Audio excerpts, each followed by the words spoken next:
चलिए, अपने कल लास्ट तक डिस्कस कर लिया था कंपोजिशन ऑफ सॉइल यानी मृदा का संगठन, वो अपना कंप्लीट हो गया था। आगे इसमें अपने बात करते हैं नेक्स्ट पार्ट के अंदर मृदा प्रच्छेदिका सॉइल प्रोफाइल। उसके बाद हम बात करेंगे सॉइल फॉर्मेशन फैक्टर, मृदा निर्माण के कारक। ठीक है, तो अब अपने डिस्कस करते हैं सॉइल प्रोफाइल मृदा प्रच्छेदिका।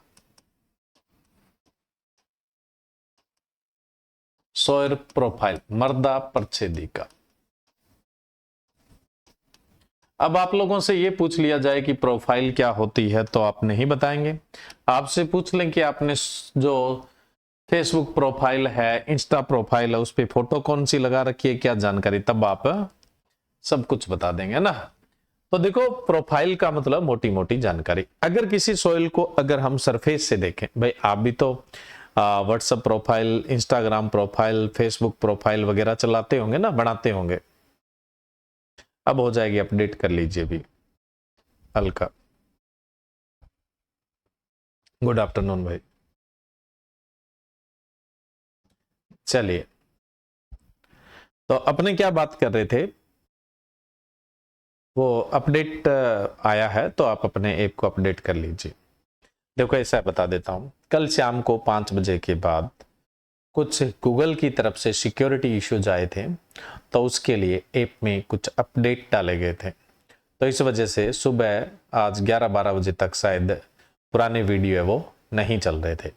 अपडेट रिव्यू हो गया, उसके बाद वो सारे के सारे अब चल रहे हैं। जिन स्टूडेंट के नहीं चल रहे हैं वो अपने एप्लीकेशन को अपडेट कर लीजिए, वो अपने एप्लीकेशन को भाई अपडेट है वो कर लीजिए। ठीक है, बाकी चल चुके हैं। अब कल से इशू था, वो हमारी तरफ से नहीं था, गूगल प्ले स्टोर की तरफ से ही था। हमारी तरफ से तो हम 2-2 सर्वर यूज करते हैं, तो लाइव क्लासें तो हमने कंटिन्यू रखी, लेकिन जो उनके पास पहले से रिकॉर्डेड रह गई है, तो वो अपडेट जब तक रिव्यू नहीं होता तब तक वो फिर स्टार्ट नहीं करने वाले थे ना, तो इसलिए ये प्रॉब्लम आई थी। तो ये पीछे 20 नवंबर 2024 के आसपास हुआ, 20 पता नहीं 24, हर एक साल में 2 बार 1 बार ऐसा होता है, सिक्योरिटीज इश्यूज रहते हैं, तो उनको हमें पूरा करना पड़ता है। तो संयोगवश वो कल ही थे, ऐसा है और कुछ नहीं। चलिए, आज के सेशन में अपने स्टार्ट करते हैं सॉइल प्रोफाइल मृदा प्रच्छेदिका। अब देखो, सॉइल प्रोफाइल क्या होता है। जैसे मैंने बताया कि आप लोग इंस्टा पे, फेसबुक पे, है ना, और व्हाट्सएप पे अपनी प्रोफाइल फोटो डालते हैं, ठीक है, तो उसके अलावा जानकारी भी डालते हैं, तो वो आपकी प्रोफाइल होती है। फेसबुक प्रोफाइल बोलते हैं आप, इंस्टा प्रोफाइल बोलते हैं। तो वैसे ही मिट्टी की मोटी मोटी जानकारी है वो क्या है, उसकी प्रोफाइल है। अब आप देखो, अगर मिट्टी को सरफेस से देखेंगे तो उसकी आपको पूर्ण जानकारी नहीं होने वाली है ना। मिट्टी को अगर आप ऊपर से देखेंगे तो आपको पूरी जानकारी नहीं होने वाली है ना। तो हमें क्या करना पड़ेगा, मिट्टी का वर्टिकल सेक्शन काटना पड़ता है, मिट्टी का ऊर्ध्वाधर काटना पड़ता है। तो मिट्टी के ऊर्ध्वाधर काट को यानी वर्टिकल सेक्शन को आप क्या बोलते हैं, मृदा प्रच्छेदिका बोलते हैं। लेकिन ये काट कहां तक भाई, ये जो काट होगा वहां तक, मतलब ये जो आप वर्टिकल सेक्शन काट रहे हैं, ऊर्ध्वाधर काट रहे हैं, ये कहां तक, जहां तक आपके नीचे चट्टानें स्टार्ट ना हो जाए, यानी रॉक्स जब तक नहीं स्टार्ट हो जाए। जब रॉक स्टार्ट हो जाए तो सॉइल प्रोफाइल आपकी कंप्लीट हो गई है। जो चट्टानें होती है, रॉक्स होती है, वो कभी भी प्रोफाइल का हिस्सा नहीं होती है ना, लेकिन उनको हमेशा साथ में दिखाया जाता है। जैसे ये रॉक है, चट्टानों को हम सॉइल प्रोफाइल का हिस्सा नहीं मानेंगे। हाँ, अब देखो, ये सॉइल प्रोफाइल जब मिट्टी का वर्टिकल सेक्शन काटते हैं तो उसके अंदर आपको अलग अलग परतें देखने को मिलती है। उन परतों को आप क्या बोलते हैं, ओरिजिन या फिर सेंसर बोलते हैं। नहीं बेटा, वहां कुछ अपडेट्स लिखा होता है भाई, अपडेट करिए, उसको अपडेट करना होता है, डिलीट करने की जरूरत नहीं होती है। आकाश पांडे जी, ठीक है, आपको थोड़ा टेक्निकली नॉलेज नहीं है तो आप किसी ज्यादा मोबाइल चलाने वाले से पूछ लीजिएगा। चलिए, तो हम क्या बात कर रहे थे कि जहां तक चट्टानें नहीं आ जाती है तब तक क्या है, सॉइल की प्रोफाइल है, मृदा की प्रच्छेदिका है। जहां चट्टानें आ जाएगी वहां पे आपकी प्रोफाइल है वो खत्म हो जाएगी। अब ध्यान रखें, जब आप मृदा प्रच्छेदिका काटते हैं यानी वर्टिकल सेक्शन काटते हैं, ऊर्ध्वाधर काटते हैं, तो मिट्टी में आपको अलग अलग परतें हैं वो देखने को मिलती है। उन अलग अलग परतों को आप होरिजोन या फिर सहस्तर बोलते हैं। तो इसी नाते आप जो चट्टानें हैं उनको भी क्या बोल सकते हैं, आर होरिजोन बोल सकते हैं, यानी आर सहस्तर है वो कह सकते हैं। तो ये आर सहस्तर है, आर होरिजोन होता है, ठीक है। लेकिन ये सॉइल प्रोफाइल का हिस्सा नहीं होता है, इसे आप बेड रॉक भी कह सकते हैं। क्या बोल सकते हैं, बेड रॉक भी कह सकते हैं। जब सॉइल प्रोफाइल का हिस्सा नहीं है तो साथ में क्यों दिखाया जाता है? देखो इसका कारण यह है, आपने ग्रेजुएशन किया या फिर आपने 12वीं की, जो भी किया उसमें आपकी मार्कशीट में आपके पिता का नाम लगा होता है। तो भाई ये जो ऊपर मिट्टी है ना, उसका पिता कौन है? रॉक है। तो वो रॉक साथ में दर्शाया जाता है कि इस रॉक से ही ऊपर वाला हिस्सा है वो बना है। इसकी वेदरिंग से, इसके अपक्षय से यानी इसके टूटने से ही ऊपर वाली जो हिस्सा है उसका निर्माण हुआ है। इसलिए हमेशा बेड रॉक है, चट्टानें है वो साथ में दिखाई जाती है। अब देखो, जब हम देखेंगे मृदा प्रच्छेदिका को, अगर हम वनों वाले क्षेत्र में देखें तो वनों वाले क्षेत्र में आपको सबसे ऊपर ही ऊपर क्या देखने को मिलेंगे? जो अभी कोई नए पत्ते वत्ते गिरे हैं, टहनियां गिरी है, पशुओं का कोई मल वगैरह है या कोई पशु मर गया है, तो वो सब चीजें आपको ऊपर ऊपर देखने को मिलेगी। जीव या जीव का अवशेष या जीव का अपघटित पदार्थ कार्बनिक पदार्थ कहलाता है। तो ऊपर ही ऊपर आपको क्या देखने को मिलेगा? कार्बनिक पदार्थ। अब इसके नीचे वो भी कैसा कार्बनिक पदार्थ? जो थोड़ा फ्रेश होगा, ताजा होगा, है ना, यानी जिसको आप नगन आंखों से पहचान सकते हैं। भाई ये क्या है? नीम की पत्ती है, ये शीशम की पत्ती है, तो पहचान सकते हैं वो वाला बिल्कुल जो अभी गिरा है। थोड़ा सा उसको हटाइए, थोड़ा सा उसको हटाओगे तो फिर वो क्या, सेमी डिकम्पोज यानी अर्ध अपघटित कार्बनिक पदार्थ है वो आपको देखने को मिलेगा। अर्ध अपघटित कार्बनिक पदार्थ है वो सेमी डिकम्पोज ऑर्गेनिक मैटर है वो आपको देखने को मिलेगा। अर्ध अपघटित कार्बनिक पदार्थ है वो आपको नीचे देखने को मिलेगा, ठीक है। तो वो अर्ध अपघटित हो चुका है, यानी कहने का मतलब काला पड़ चुका है। आप पहचान नहीं पा रहे नीम की पत्ती, शीशम की पत्ती है या फिर ये पशु का मल है, ऐसा नहीं, लेकिन है ऑर्गेनिक मैटर। लेकिन ये कहां? फॉरेस्ट लैंड में, वनों वाली भूमि में, अपने खेत में नहीं। आप अपने खेत में जाते हैं तो ऊपर मिट्टी दिखती है, लेकिन वनों में जाते हैं तो ऊपर कभी भी मिट्टी नहीं दिखेगी, कार्बनिक पदार्थ। ऐसा क्यों भाई?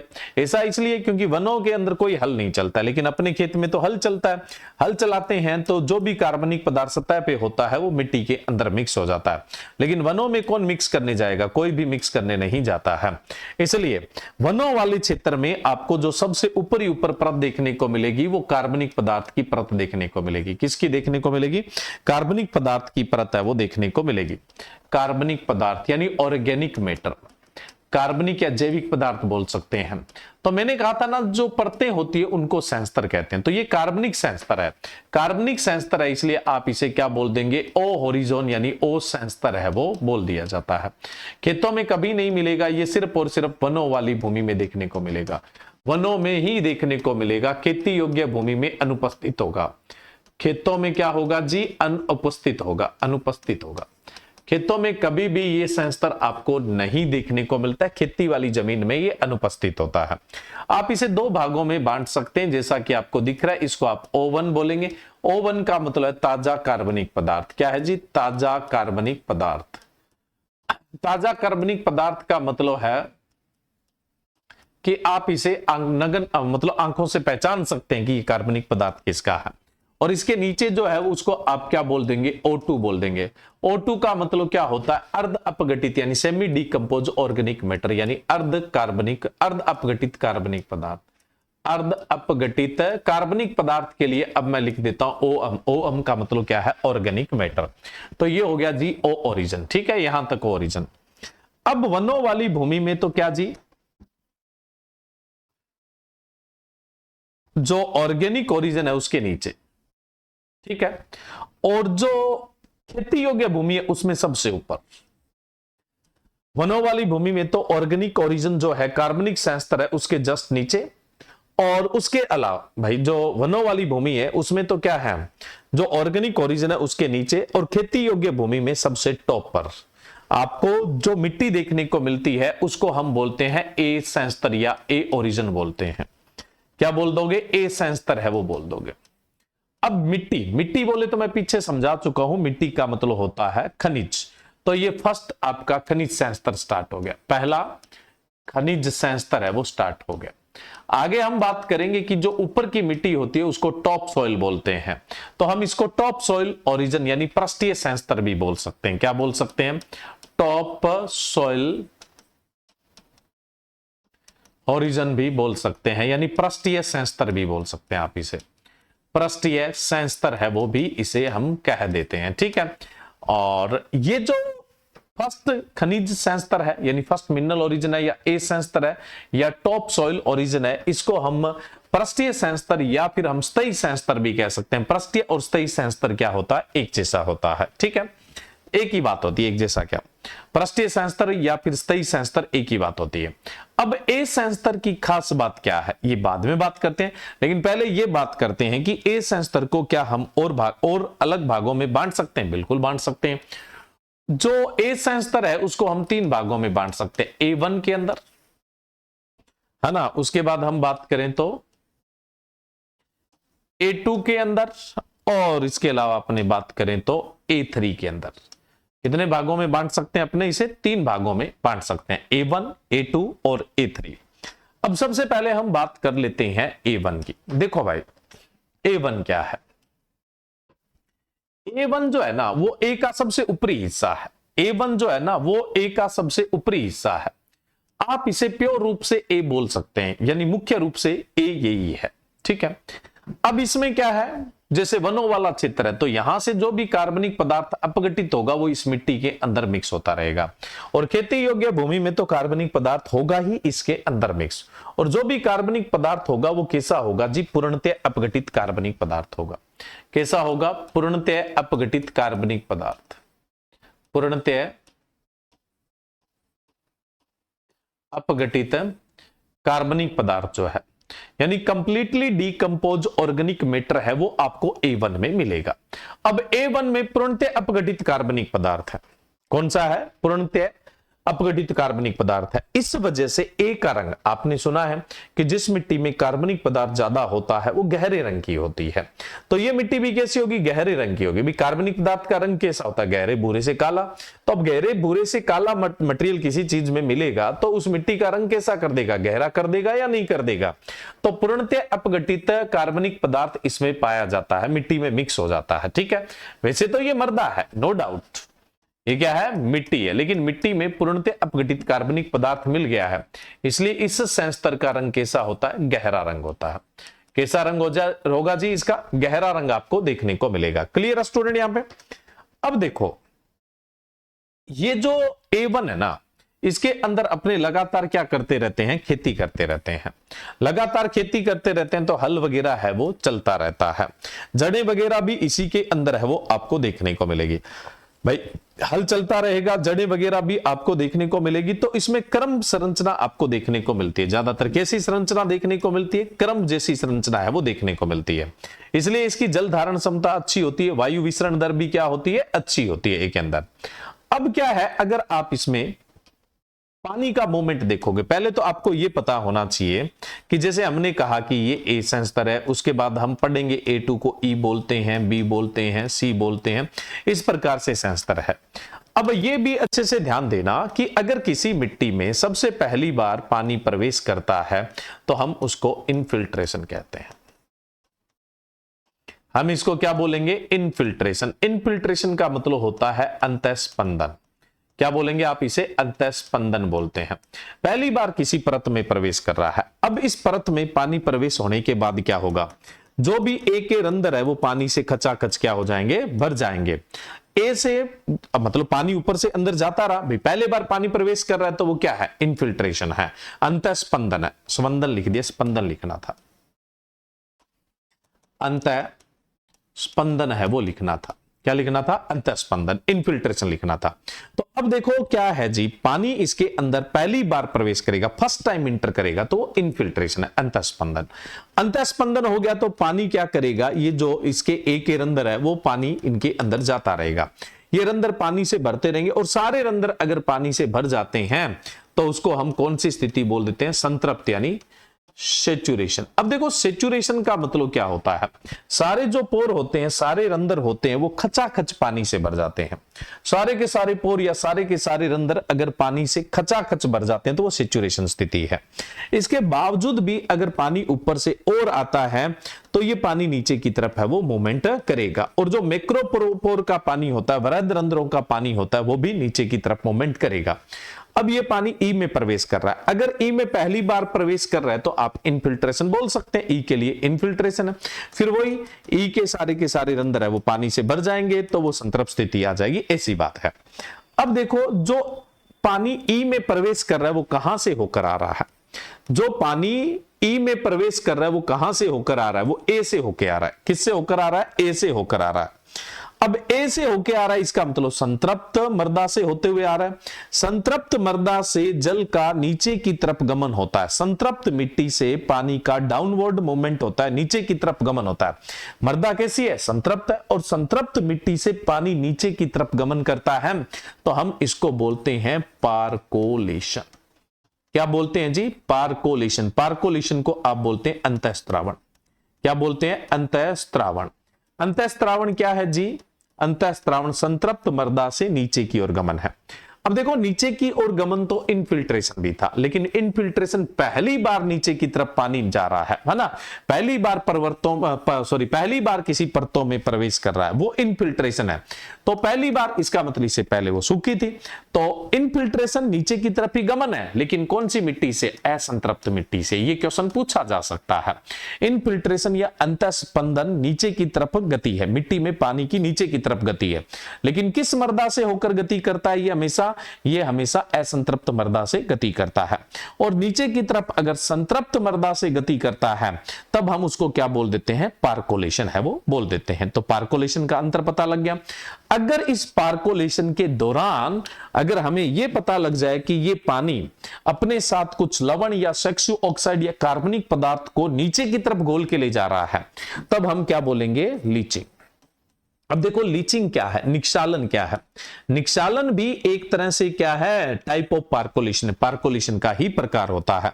लेकिन लीचिंग है वो संतृप्त मृदा से ही हो रहा है। देखो पार्कोलेशन किससे हो रहा है, संतृप्त। मैं कह रहा हूं कि जो लीचिंग है वो भी एक पार्कोलेशन का प्रकार है। तो लीचिंग भी पानी का नीचे की तरफ गति करना है, वो भी संतृप्त मृदा से नीचे की ओर गति करना है।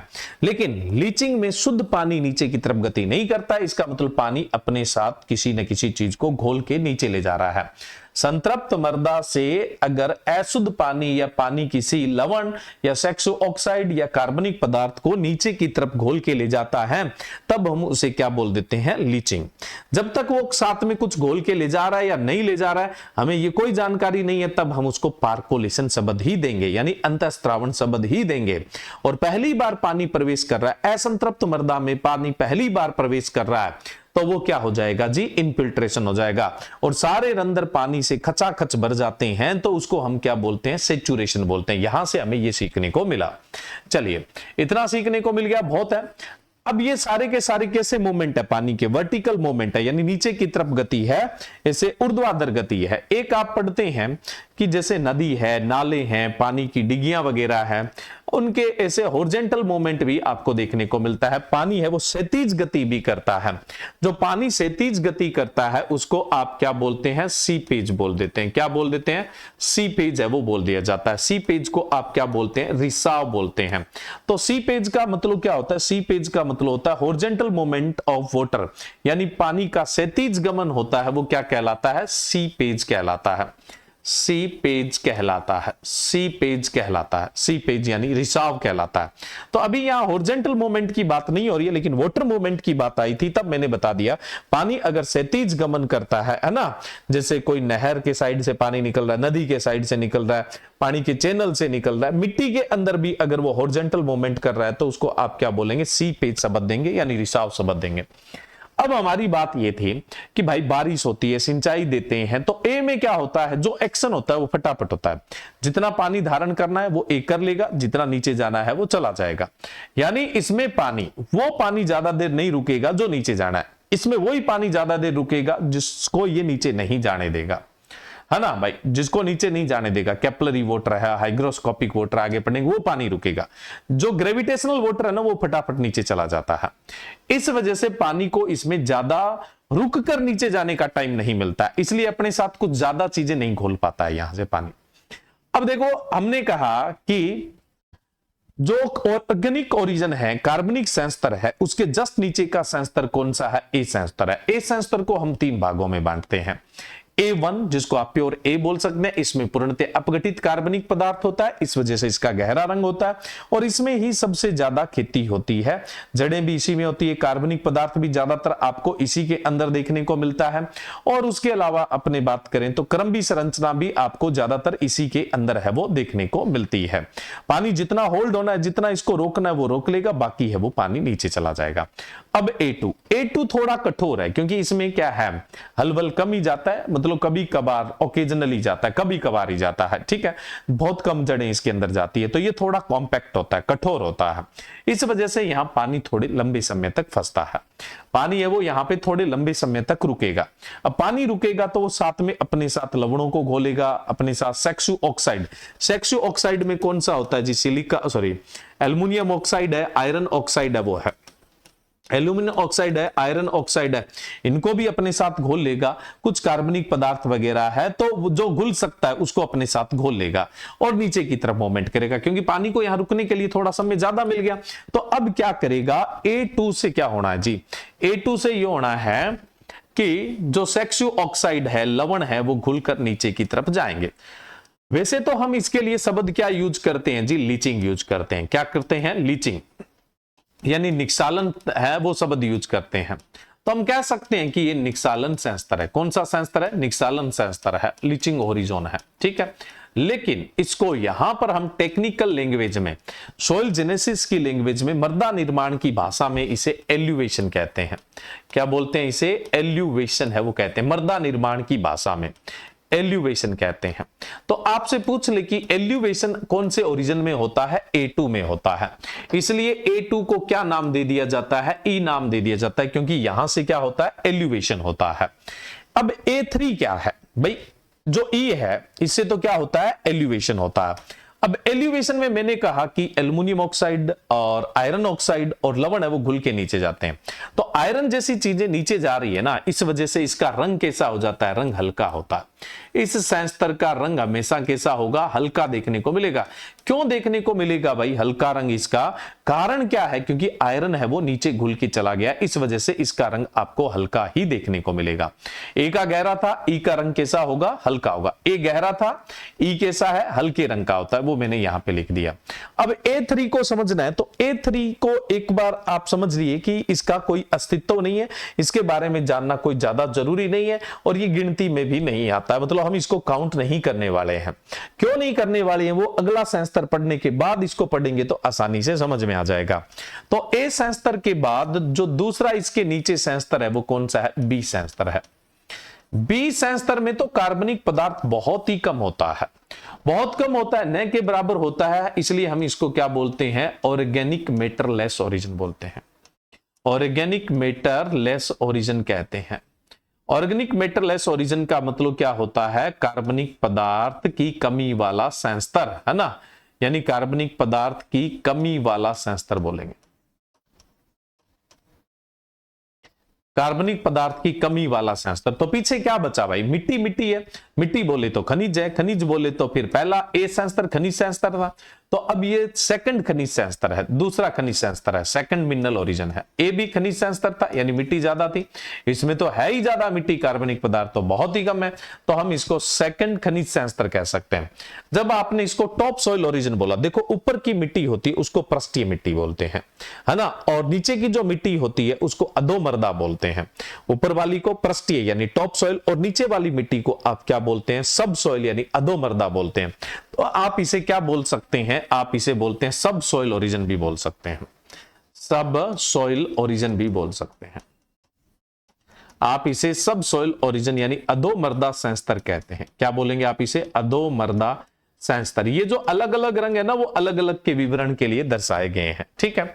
अब बी संस्तर को भी बढ़िया तरीके से समझने के लिए दो भागों में बांटते हैं, है ना, एक तो दो क्या तीन में बांटते हैं, B1 B2 और B3। अब देखो B1 का और B3 का A3 की तरह कोई अस्तित्व नहीं है, मेन जो है ना वो B2 है, B2 ही मेन है, इसलिए B2 को ही हम B कंसिडर करते हैं, B2 को ही हम क्या मानते हैं, B मानते हैं। अब ऊपर से जो मटेरियल खुला वो आकर किस में जमा हो जाएगा, वो B2 में यानी B में जमा हो जाएगा, ऊपर से जो भी मटेरियल खुला, और जो यहां पर आकर जमा होगा उसको हम बोल देते हैं अवक्षेपण हो गया जी। क्या हो गया, अवक्षेपण हो गया। तो हम इसको अवक्षेपण संस्तर बोल सकते हैं। क्या बोल सकते हैं जी, अवक्षेपण संस्तर है वो बोल सकते हैं। अब इसको सॉइल जेनेसिस की भाषा के अंदर इल्यूवेशन बोलते हैं। क्या बोलते हैं, वो एल्यूवेशन था, ये इल्यूवेशन है।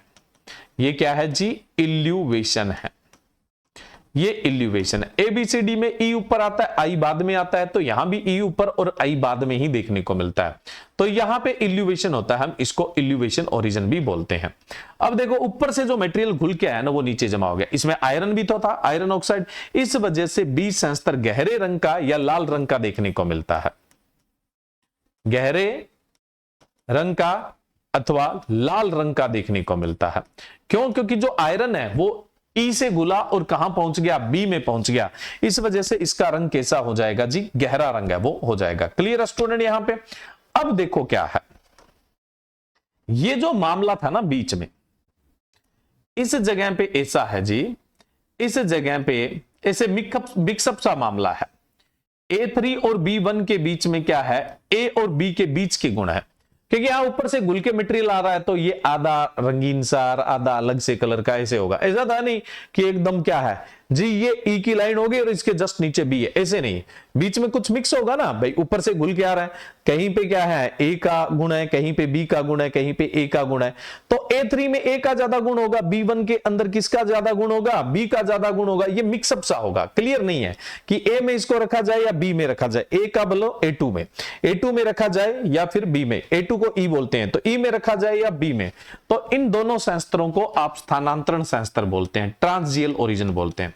स्थानांतरण संस्तर यानी स्थानांतरण संस्तर का मतलब यह है कि एल्यूवेशन और इल्यूवेशन की क्रिया हो रही है, उसके अंदर ये भेद कर रहे हैं, यानी ई और बी संस्तर के बीच में भेद कर रहे हैं, तो ये स्थानांतरण है, जिसमें क्या है ई किस में स्थानांतरित हो रहा है, बी के अंदर है वो स्थानांतरित हो रहा है, तो ये बी ओरिजिन की बात होगी। अब हम इधर ए और बी में मोटे मोटे तुलना करें तो ए क्या होगा, ऊपर का ओरिजिन है, बी नीचे का है। ए को आप टॉप सॉइल ओरिजिन बोलते हैं, बी को आप सब सॉइल ओरिजिन बोलते हैं। ए की मिट्टी फ्राइबल होती है, भुरभुरी होती है, बी की मिट्टी होती है वो कॉम्पैक्ट कठोर होती है। ए में पोरोसिटी रंध्रता ज्यादा होती है, बी में रंध्रता कम होती है, इसलिए ए में जल धारण क्षमता ज्यादा होती है, बी में जल धारण क्षमता कम होती है। ए में वायु विसरण दर ज्यादा होती है, बी में वायु विसरण दर कम होती है। ए में कार्बनिक पदार्थ गिरता रहता है और बी के अंदर कार्बनिक पदार्थ बहुत कम होता है, इसलिए ए ज्यादा उर्वर है और बी है वो कम उर्वर होगा। इसके अलावा ए में लगातार हल चलता रहता है, ए की संरचना लगातार टूटती रहती है, तो ए की संरचना कमजोर होती है, बी की जो संरचना है वो टूटती नहीं है, इसलिए बी की संरचना क्या है, ज्यादा अच्छी और ज्यादा मजबूत होती है। जो ए है उसमें कार्बनिक पदार्थ है, इसलिए सूक्ष्म जीवों की गतिविधि ज्यादा है। बी में कार्बनिक पदार्थ न के बराबर है, तो सूक्ष्म जीवों की गतिविधि भी कम है। ए ज्यादा उर्वर है और बी क्या है, कम उर्वर है, बस ये डिफरेंस हो गया। दैट्स ऑल, ये क्या हो गया जी, डिफरेंस हो गया। क्लियर है यहां पे। चलिए ए और बी में हमने डिफरेंस की बात कर ली। अब नेक्स्ट मैं आपको बात करूं तो इसके जस्ट नीचे का जो ओरिजिन है, इसके जस्ट नीचे का जो ओरिजिन है वो आपका कौन सा है, सी ओरिजिन है, सी संस्तर है। अब सी संस्तर में आपको क्या देखने को मिलेगा, ये चट्टानें टूटती हुई देखने को मिलेगी, कुछ बड़े टुकड़े हैं कुछ छोटे टुकड़े हैं। सी और ए बी में क्या डिफरेंस है, सी है वो कम अपक्षयित है, लेस वेदर्ड है, और ए और बी है वो हाईली वेदर्ड है, यानी बहुत ज्यादा अपक्षयित है। ए और बी है वो ज्यादा अपक्षयित है, उसमें कण है वो 2 mm से छोटे हैं, बी में भी और ए में भी, लेकिन सी के अंदर कुछ बड़े टुकड़े कुछ छोटे टुकड़े ऐसे मिक्सअप सा है, यानी आपको प्रतीत हो रहा है कि चट्टानें टूट रही है और किस में बदल रही है, मिट्टी के अंदर बदल रही है। तो इन चट्टानों के टुकड़े आपको सी संस्तर के अंदर देखने को मिलते हैं, इसलिए सी संस्तर को आप पेत्रक संस्तर भी कहते हैं। क्या बोलते हैं इसको, पेत्रक संस्तर भी कहा जाता है। ठीक है, क्या बोलते हैं आप इसे, पेत्रक संस्तर भी बोलते हैं। अब चट्टानें टूटती हुई देखने को मिल रही है, यानी मृदा निर्माण आपको दिख रहा है। मृदा निर्माण जो होता है उसको आप बोलते हैं पेडोजेनेसिस। तो आपको पेडोजेनेसिस को आप सोइल जेनेसिस भी बोल सकते हैं। सोइल जेनेसिस की क्रिया आपको किस में देखने को मिलेगी? सी के अंदर। पेडोजेनेसिस या सोइल जेनेसिस का मतलब होता है मृदा निर्माण। मृदा निर्माण की प्रक्रिया। मृदा निर्माण की प्रक्रिया आपको किस में जारी देखने को मिलती है? सी में जारी देखने को मिलती है। आप इसे सबस्ट्रेटम यानी तला भी बोलते हैं, तला संस्तर भी बोलते हैं। तला संस्तर का मतलब सबसे निचला।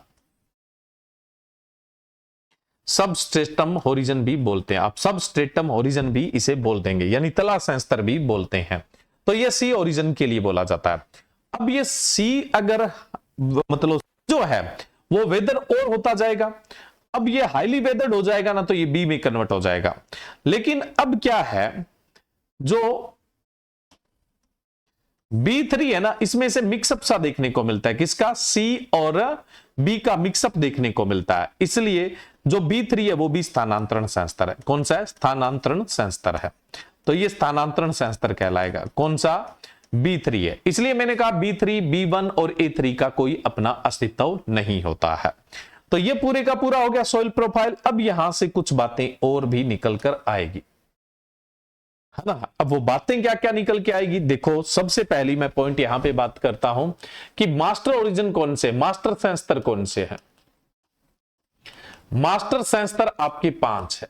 कितने हैं? 5। कौन कौन से हैं? ए नहीं, वनों वाली भूमि में जाओगे तो सबसे ऊपरी संस्तर ओ है। खेती वाली भूमि में अनुपस्थित होता है ये। खेती वाली में सबसे ऊपर ए, उसके बाद ए का ही भाग है ई, उसके बाद बी और इसके बाद सी। इनका अपना अस्तित्व है, तो ये मास्टर संस्तर है। तो कुल मास्टर संस्तर 5 होते हैं, खेती योग्य भूमि में 4 ही होते हैं। कौन सा गायब है? ओ। स्थानांतरण संस्तर कौन से होते हैं? स्थानांतरण संस्तर। स्थानांतरण संस्तर की बात की जाए तो स्थानांतरण संस्तर है जी आपका A3, B1 और B3। इनको संख्या में कभी नहीं गिना जाता है, मास्टर ओरिजिन में कभी काउंट नहीं किया जाता है। और जो बेडरॉक है वो मृदा प्रच्छेदिका का हिस्सा नहीं होता है, लेकिन मृदा प्रच्छेदिका को समझाते समय इनको दिखाया जरूर जाता है ना भाई। ये भी एक क्या है? भाग है। क्यों? क्योंकि आपके नाम में, आपके नाम के साथ अपने पिता का नाम लगाते हो। वैसे ही जो ये CBA संस्तर है, ये किससे बने? इन्हीं चट्टानों के टूटने से बने। तो मृदा का पिता रोक है, इसलिए रोक का नाम साथ में लिखा जाता है। अब मैंने आपको सबसे पहले सोलम शब्द बताया था। अभी सोलम का मतलब क्या होता है बताया था ना। सोलम, देखो, सोलम का मतलब होता है हाईली वेदर्ड मेटेरियल, यानी अधिक अपक्षयित पदार्थ। क्या होता है? अधिक अपक्षयित पदार्थ। अधिक अपक्षयित पदार्थ, वो भी कहां का? लोकल की चट्टानों का। लोकल की चट्टानों का अधिक अपक्षयित पदार्थ होता है, वो सोलम होता है। अब आपको यहां पे अधिक अपक्षयित पदार्थ है वो किस में देखने को मिल रहा है? A+B। ई का नाम लिखने की जरूरत नहीं है, क्योंकि ई किसका हिस्सा है? ए का ही हिस्सा है।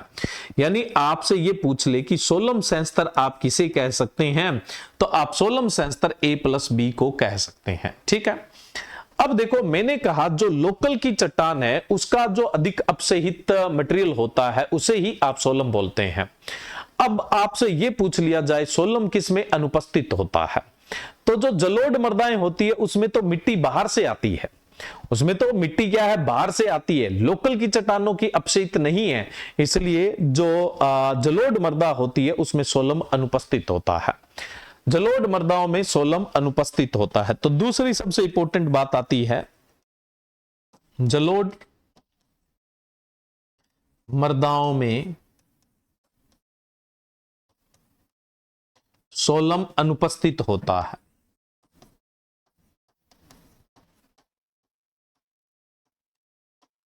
ठीक है। ये 2 पॉइंट तो बहुत अच्छे से याद रखना है। अब एक होता है सेप्रोलाइट, एक शब्द होता है सेप्रोलाइट।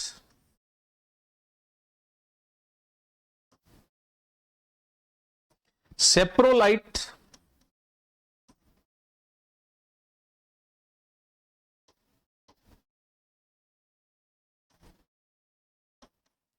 सेप्रोलाइट होता है कम अपक्षयित पदार्थ।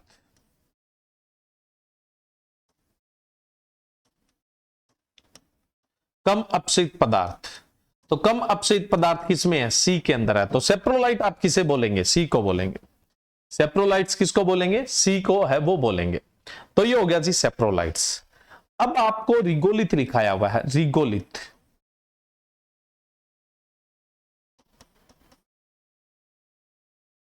रिगोलिथ होता है अनकंट्रोल्ड मटेरियल, यानी जो असंगठित है। तो चट्टाने तो संगठित है, इसके ऊपर ऊपर वाला असंगठित है, इसके ऊपर ऊपर वाला असंगठित है, यानी ए भी से रिगोलिथ है, असंगठित पदार्थ है, बी भी असंगठित पदार्थ है, और सी भी क्या है, असंगठित पदार्थ है। आप इसे और किस रूप में लिख सकते हैं, सोलम प्लस सी के रूप में भी लिख सकते हैं। मतलब ऐसा भी तो लिखा आ सकता है, सोलम बोले तो ए प्लस बी, और सी क्या है, सेप्रोलाइट्स है, तो आप ऐसा भी तो लिख सकते हैं, सोलम प्लस सेप्रोलाइट।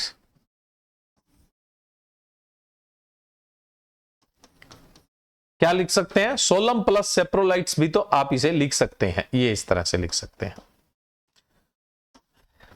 ठीक है स्टूडेंट्स, तो रिगोली संस्तर कौन कौन सा, ए प्लस बी प्लस सी तीनों ही है, सोलम प्लस सी या सोलम प्लस सेप्रोलाइट्स है, उसको आप क्या बोल सकते हैं, रिगोली संस्तर।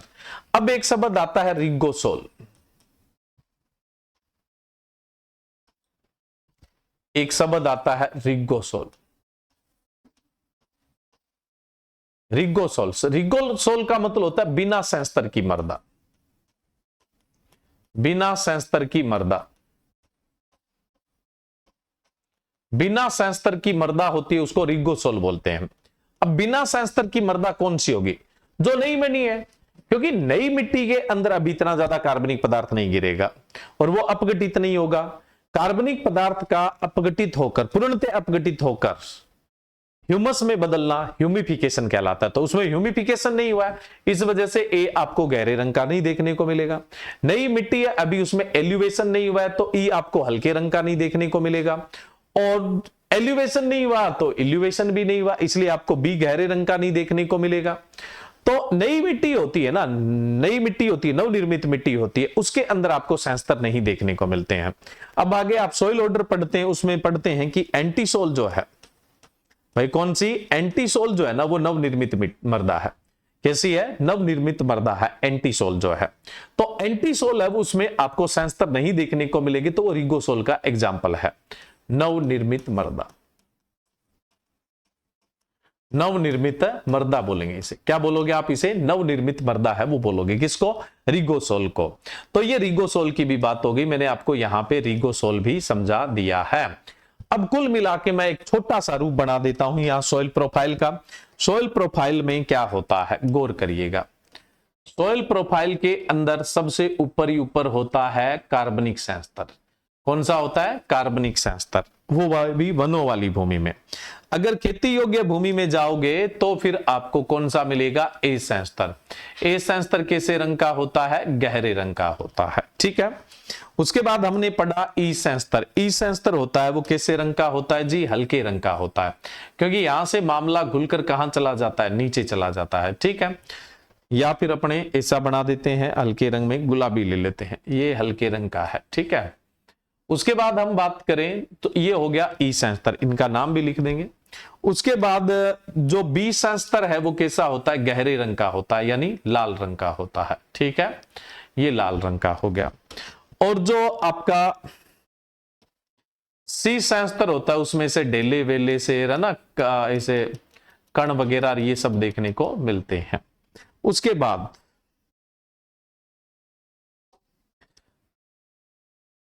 बेडरोक आती है, क्या आती है, बेडरोक वगैरह आती है, ऐसे चट्टाने सी देखने को आपको मिलेगी, ये चट्टाने आपको देखने को मिल रही है। ठीक है, तो अब देखो, सबसे पहले ओ संस्तर, उसके बाद ए संस्तर गहरे रंग का, ई संस्तर हल्के रंग का, बी संस्तर लाल रंग का, और ये जो कंकड़ पत्थर वगैरह आपको देखने को मिल रहे हैं ये सी संस्तर। तो ये आपकी मर्दा प्रच्छेदिका होती है, कुल मिला के बात ये है। तो सॉइल प्रोफाइल टॉपिक आपका इसी के साथ कंप्लीट होता है, बस इतने से डायग्राम, इससे बाहर नहीं। और भी बहुत सारी बातें हैं जो इनमें बताई जा सकती है, लेकिन अभी आप लोगों के लिए इतना बहुत है। हाँ, एक चीज और बता सकते हैं अपने, देखो ऐसा है भाई, और ज्यादा अगर आप लोगों से गहरा पूछ ले, लास्ट 1 मिनट की बात है अपनी। एक होता है डायगोनेस्टिक ओरिजिन, निदान संस्तर। ये मृदा वर्गीकरण में काम आते हैं। किस में काम आते हैं? मृदा वर्गीकरण में। स्पेशल टाइप के ओरिजिन होते हैं। जैसे मान लो किसी मिट्टी में बी में कैल्शियम कार्बोनेट का जमाव है तो हम उसको कैल्सिक ओरिजिन बोल देंगे, यानी चूना पत्थर का जमाव है तो हम उसको कैल्सिक संस्तर। मान लो या जिप्सम का जमाव है तो हम इसको जिप्सिक संस्तर। मान लो एस संस्तर में कार्बनिक पदार्थ 20% से ज्यादा है, हम बात बोल रहे थे ना कि 20% से ज्यादा कार्बनिक पदार्थ होता है तो उसे हम कार्बनिक मृदा बोल देते हैं। तो अगर 20% से ज्यादा है तब हम उसे क्या बोल देंगे? कार्बनिक मृदा। तो कार्बनिक मृदा होती है वो सॉइल ऑर्डर में हिस्टोसोल कहलाती है। तो हम यहां निदान संस्तर में उसको नाम दे देंगे हिस्टिक ओरिजिन। कौन सा नाम दे देंगे? हिस्टिक ओरिजिन। तो ये विशेष प्रकार के संस्तर होते हैं जो मृदा वर्गीकरण के काम आते हैं। अब ये दो प्रकार के होते हैं, एक तो एपिपेडोन्स होता है, एपिपेडोन, और एक होता है एंडोपेडोन। एंडोपेडोन एक तो होता है एपिपेडोन और एक होता है एंडोपेडोन। एपिपेडोन कौन सा होता है? एपिपेडोन वो होता है जहां तक कार्बनिक पदार्थ होता है। ए में तो होता ही है, बी में थोड़ा बहुत होता है। जहां तक आपको कार्बनिक पदार्थ मिल जाए बी में तब तक एपिपेडोन है, और जहां से कार्बनिक पदार्थ मिलना बंद वो कौन सा होता है? एंडोपेडोन।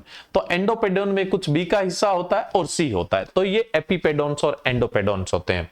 इसी के साथ सॉइल प्रोफाइल है वो आपका कंप्लीट हो गया। क्लियर है स्टूडेंट? यहां पे चलिए तो इसकी फोटो आप अच्छे से देख लीजिएगा। ये हो गया जी आपका सॉइल प्रोफाइल।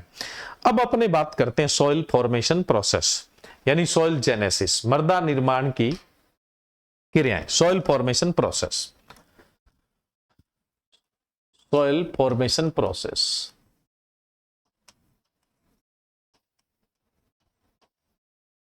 मृदा निर्माण की क्रियाएं, मृदा निर्माण की क्रियाएं, मृदा निर्माण की क्रियाएं।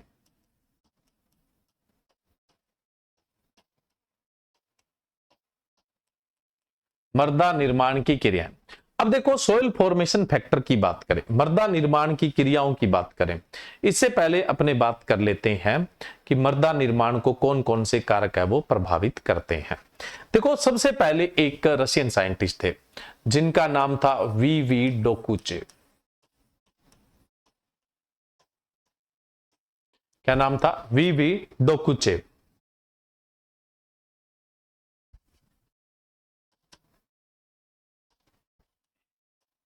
डोकुचेव, क्या नाम था? वी डोकुचेव। ये एक रशियन साइंटिस्ट थे। इन्होंने कहा कि मृदा निर्माण को प्रभावित करने वाले कारक, एस का मतलब क्या है? सॉइल, मृदा। एफ का मतलब क्या है? फैक्टर, कारक।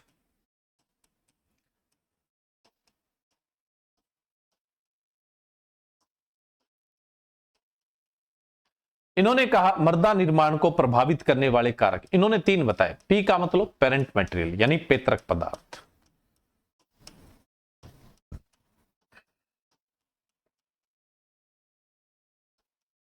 Parental material. उसके बाद इन्होंने कहा क्लाइमेट, सीएल, जलवायु।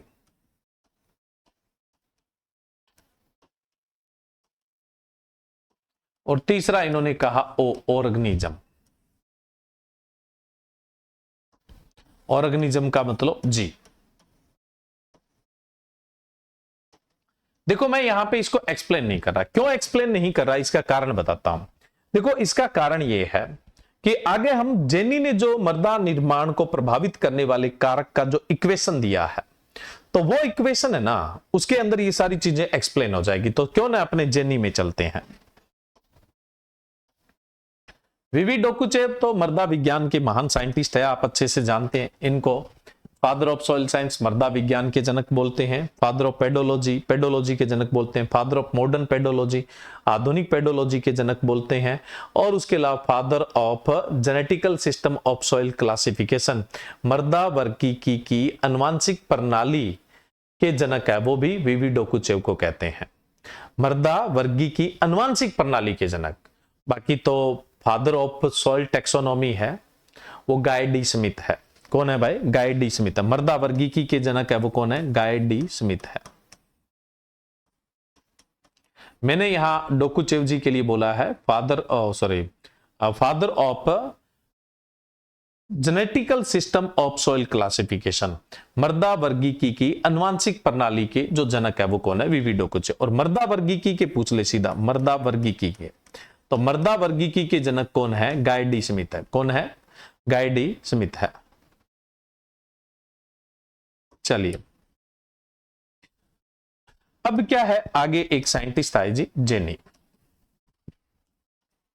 जेनी ने कहा कि मृदा निर्माण को प्रभावित करने वाले कारक, सॉइल फॉर्मेशन को प्रभावित करने वाले फैक्टर, एस का मतलब वही है, एफ का मतलब वही है, पी पेरेंट मटेरियल पैतृक पदार्थ वही है, क्लाइमेट वही है, ऑर्गेनिज्म, ऑर्गेनिज्म की जगह बी लिखा आ सकता है, इन्होंने बायोस्फीयर शब्द भी यूज किया था, बायोस्फीयर। ओ का मतलब तो वही है, लेकिन बी का मतलब देखो, ओ और बी, ओ का मतलब तो ऑर्गेनिज्म ही है, जीवी है, ऑर्गेनिज्म यानी जीवी है, लेकिन बी का मतलब क्या होगा जी? बायोस्फीयर होगा।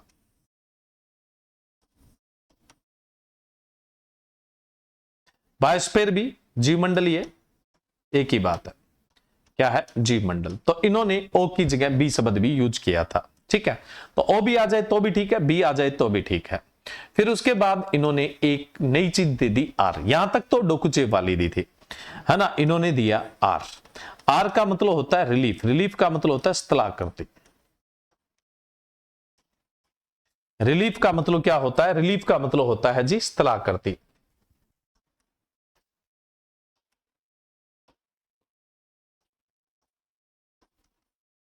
रिलीफ, रिलीफ को आप टोपोग्राफी या स्थलाकृति बोलते हैं, टोपोग्राफी। पीछे मैंने लिख दिया स्थलाकृति, आर्क से रिलीफ, रिलीफ का मतलब टोपोग्राफी, स्थलाकृति। फिर इन्होंने एक और दिया टाइम। टाइम का मतलब क्या होता है जी? समय। अभी हम इसको एक्सप्लेन करेंगे, टाइम यानी समय, है ना, टाइम। फिर इन्होंने आगे 3 डॉट दिए कि भाई कल को कोई मृदा निर्माण को अन्य कारक भी प्रभावित कर सकता है, तो इन 3 डॉट का मतलब है अदर फैक्टर, अन्य कारक। क्या मतलब है इसका? अन्य कारक यानी अदर फैक्टर है, ये होता है। कुल मिला के जेनी ने ये दिया। अब देखो, सबसे पहले अपने बात करें, जेनी और जोफे, इन्होंने दोनों ने ही क्या है, मृदा निर्माण को प्रभावित करने वाले जो कारक है ना, उनको मतलब 2 भागों में बांटा। तो हम जेनी की बात कर रहे हैं तो जेनी के अकॉर्डिंग ही चलते हैं। हम अभी जेनी की बात कर रहे हैं तो जेनी के अकॉर्डिंग ही अपने को चलना है। जेनी ने कहा कि आप इन मृदा निर्माण को प्रभावित करने वाले जो कारक है, इनको 2 भागों में बांट सकते हो। एक तो कौन सा है? पैसिव फैक्टर, सबसे पहले, साथ साथ में एक्सप्लेन हो जाएगा पैसिव फैक्टर। देखो पैसिव फैक्टर, जैसे आजकल आप लोग क्रिकेट देखते होंगे, तो क्रिकेट में कोच है ना, वो खिलाड़ियों को तैयार करता है, सुबह ग्राउंड में सबसे पहले पहुंचता है ना, और उसे सिखाता है भाई कैसे खेलना है। लेकिन मैच के बाद क्या है, जो वाहवाही लूटते हैं वो सिर्फ खिलाड़ी लूटते हैं, कोच को कोई नहीं पूछता है ना। भाई आप भी कोच के लिए कोई स्टेटस नहीं डालते हैं, है ना, नहीं तो भाई विराट कोहली ने ये किया, उसने ये किया, ये कर दिया, वो कर दिया, है ना। तो वो कोच क्या है? एक तरह से कोच एक पैसिव फैक्टर है। तो पैसिव कारक वो होते हैं, यानी पैसिव कारक को आप क्या बोलेंगे? निष्क्रिय कारक।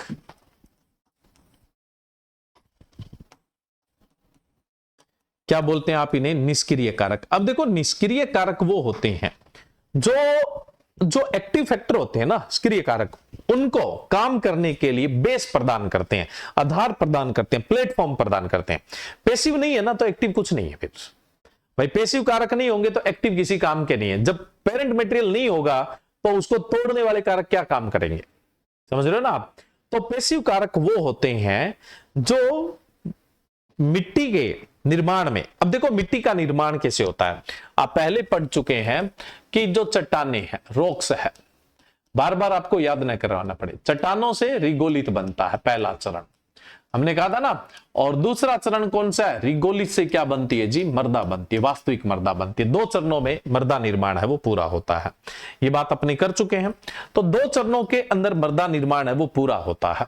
तो चट्टानों के टूटने से ही मृदा बनती है। तो मृदा निर्माण की क्रियाएं पढ़ने से पहले हम मृदा निर्माण को प्रभावित करने वाले कारक पढ़ रहे थे। तो पैसिव कारक वो होते हैं जो सक्रिय कारकों को आधार देते हैं। भाई इनका बहुत बड़ा रोल होता है मृदा निर्माण के अंदर, चट्टानों अपक्षय में, क्योंकि आधार तो यही दे रहे हैं। तो पेसिव फैक्टर में एक तो आता है पेरेंट मटेरियल, पेतरक पदार्थ। अब देखो पेतरक पदार्थ है चट्टाने, चट्टाने कठोर होती है तो धीरे धीरे टूटती है, जैसे क्वार्टज वगैरह है ये धीरे धीरे टूटेगी, और वहीं पे जैसे चुन्ना पत्थर जैसा है बहुत जल्दी जल्दी टूट जाता है। तो मैटर करेगा कि आधार कैसा मिल रहा है, तो ये पैसिव है, ये खुद आके चट्टान नहीं तोड़ेगा, ये तो आधार है, ये टूटेगा, तो हम इसको पैसिव फैक्टर में रख देते हैं, पेरेंट मटेरियल को। उसके बाद हम बात करें रिलीफ, स्थलाकृति। अब देखो आपने ये तो अच्छे से जाना है कि अगर भूमि समतल होती है तो पानी का बहाव भी धीमे होगा, हवा की चोट भी कम लगेगी। अगर अंडुलेटेड या स्लोप है तो हवा की चोट भी बहुत तेजी से लगेगी, प्लस पानी बह रहा है तो बहुत तेजी से बहेगा, पानी तेजी से बहेगा तो रगड़ भी क्या लगेगी, ज्यादा लगेगी। तो असमतल भूमि होती है, अंडुलेटेड भूमि होती है, वो जल्दी टूटती है। समतल होती है वो क्या है, धीरे धीरे, मतलब समतल चट्टानी है तो धीरे धीरे टूटेगी, असमतल है तो जल्दी टूटेगी। यानी स्थलाकृति मैटर करती है। अगर लेवल में है तो वेदरिंग स्लो होगी, अपक्षय स्लो होगा, मृदा का निर्माण धीमे होगा, और अंडुलेटेड है, असमतल है तो मृदा का निर्माण क्या होगा, तेजी से होगा, ये ध्यान रखिएगा। तो अब ये तो एक आधार ही दे रही है, खुद थोड़ी आके तोड़ रही है। भाई समतल है तो धीरे टूटेगी, अंडुलेटेड है तो जल्दी टूट जाएगी, ये तो आधार हुआ, तो ये भी पैसिव फैक्टर में आएगा। टाइम, देखो टाइम जो है ना, समय के साथ हर चीज कमजोर होती है क्योंकि ऑटो डिग्रेडेशन होता है। आज आप जिस बिल्डिंग में बैठे होंगे बहुत मजबूत होगी, लेकिन आने वाले 100, 200, 300 सालों में वो उतनी मजबूती रखेगी क्या, धीरे धीरे कमजोर हो जाती है, तो सतत अपघटन होता है। तो टाइम भी एक सक्रिय कारक नहीं है, वो भी एक आधार है और कुछ नहीं है। तो जो जेनी है उन्होंने जो पैसिव फैक्टर है उसमें कौन कौन से कारक रखे थे, पेरेंट मटेरियल, रिलीफ और टाइम रखा था। वहीं हम बात करें एक्टिव फैक्टर में, सक्रिय कारक में किन किन को रखा था, जोफे वाले भी बताऊंगा मैं। एक्टिव फैक्टर में किसको रखा, सक्रिय कारक के अंदर है वो किसको रखा। एक्टिव फैक्टर बोले तो सक्रिय कारक, एक्टिव फैक्टर बोले तो कौन सा कारक जी, सक्रिय कारक है। तो एक्टिव फैक्टर में किसको रखा, देखो सबसे पहले क्लाइमेट यानी जलवायु, बारिश होती है, बारिश की बूंदों से चट्टानें टूटती दिखेगी आपको। पानी बह रहा है तो उसके साथ चट्टानें रगड़ खाकर टूटते हुए दिखेगी। उसके साथ ओलावृष्टि हो रही है तो आपको क्या है, चट्टानें टूटती दिखेगी। तापमान ज्यादा है तो चट्टानें फैलती दिखेगी।